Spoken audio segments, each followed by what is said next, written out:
let's say that you're a high school track athlete and you want to go to a Division III college, be on the track team, and run the 100-meter dash. And you do some research and you find out that you generally need to be 11.5 seconds or faster to be on the team.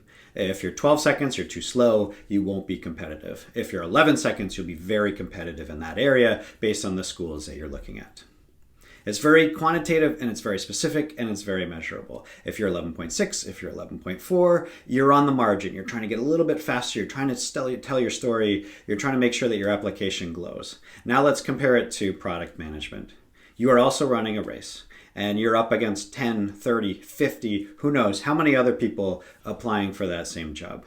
And the problem is there's two things going on. One, you do have competition, but you can't see your competition. You don't know who the competitors are.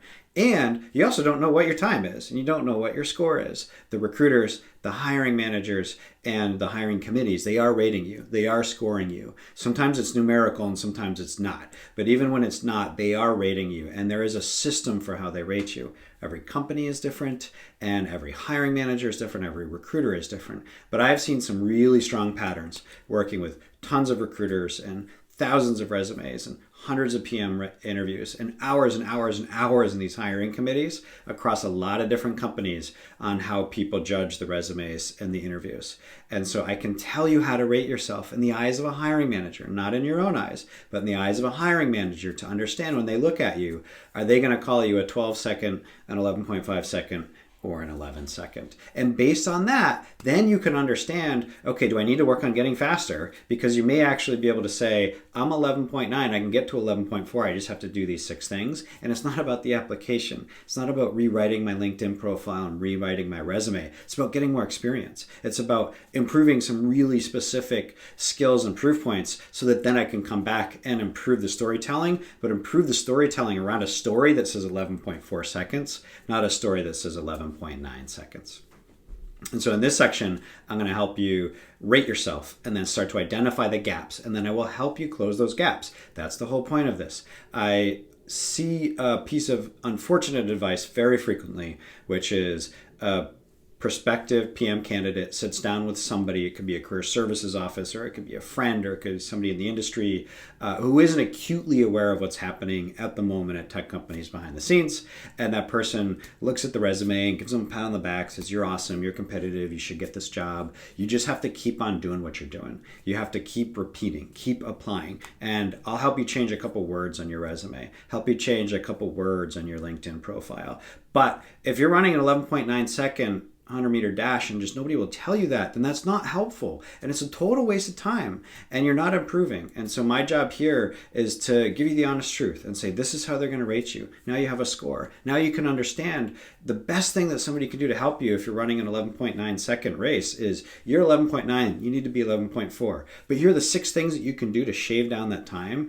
And it's amazing in today's world how rapidly you can improve yourself on that front by just going and building things. And I'll walk you through some really specific tactics. I'll walk you through how I did that and how I bridged the gap that I had to get into product management. And now I've helped a number of other people do that as well. And so my job here is to help you rate yourself so you have the baseline to say, this is how I'm going to improve. I have a roadmap to get over the hump. And that craftsmanship of every week improving and improving, if you're improving every week and you're bringing your time down, then the outcome is inevitable. And my goal is to help you make the outcome inevitable by improving your time or improving your experience and your skills and your proof points, and then also improving the storytelling, but doing both.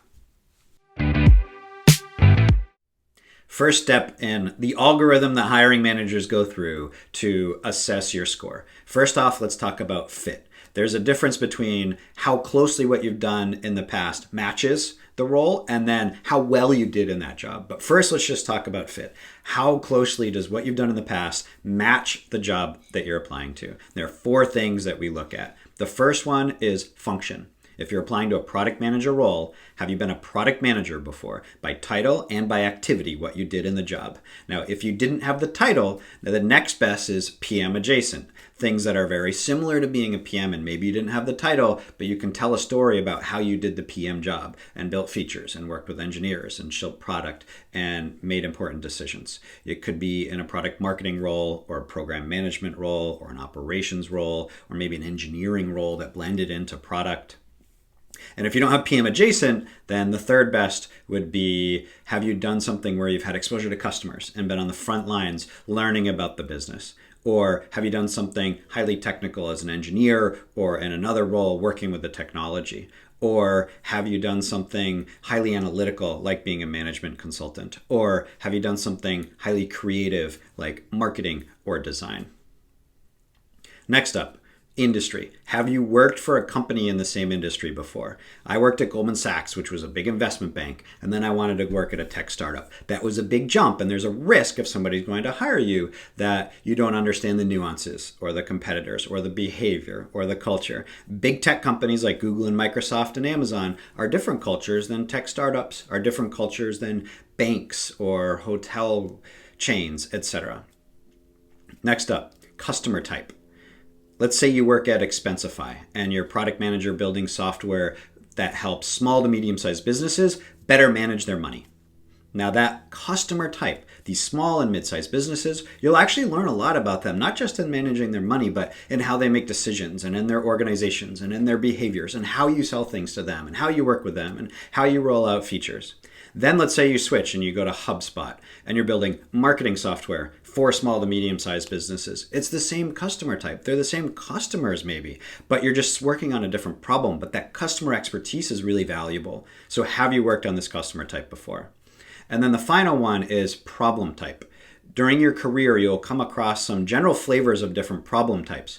Entertaining people, helping people be more productive, educating people, helping companies save time or make money. And if you look at somebody like Steven Spielberg, he's not a product manager, but he's an expert in entertainment. He spent his whole career on that problem of entertaining people. Now, he can flow rather fluidly between mediums. He could do written word, he could do short form video, he could do long form video. And the reason is he spent his whole career and his whole craft learning how to entertain people, which is about character development and developing a protagonist and a storyline and a challenge that has to be overcome and some drama and some comedy and all of these things tied together and tied into a storyline that's compelling and evokes emotions. So you will become an expert at particular problems over time. Earlier in your career, it's less important to be focused. Later in your career, you find a lot of people gravitate towards a particular problem type that they're excited about, that they're effective at solving, and that they have expertise in. So when you're doing the match to roll these up, have you done the function before? Have you worked in this industry and this company type before? Have you served this customer type? And have you worked on this problem type?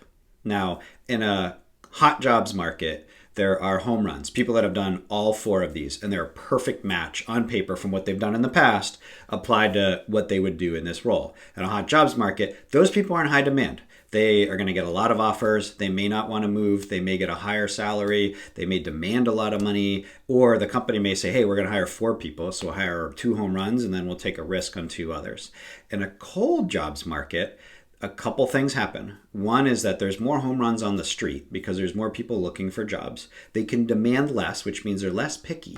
And the companies, instead of hiring 4 people, are now hiring 1 person, which means now they're much more risk averse. Because if you're hiring 4 people, you can say, great, if 2 of these work out really well and are superstars at our company in the future and 2 don't work out, we can live with that. If you're hiring 1 person, that 1 person has to work out. And so their risk aversion gets less, which means they're looking for a home run. And they can get it because those people are on the street and on the market and looking at jobs, which means that when you grade yourself, if you're a 4 out of 4, then you're right in the right spot. If you're a 3 out of 4, we're going to do some work from a storytelling perspective and skills and expertise and proof point development perspective, so you can make that look like you're closer to 3.5 out of 4, or maybe even 4 out of 4. Now you get down to 2 out of 4 and you're making a couple big leaps at a time. That's when you really need to do some work. And we'll start to look at, okay, how do you shave down so it looks like less of a risk? And then also, how do you increase the reward where you have some upside where, okay, you're taking a risk because you're going from a bank to a startup,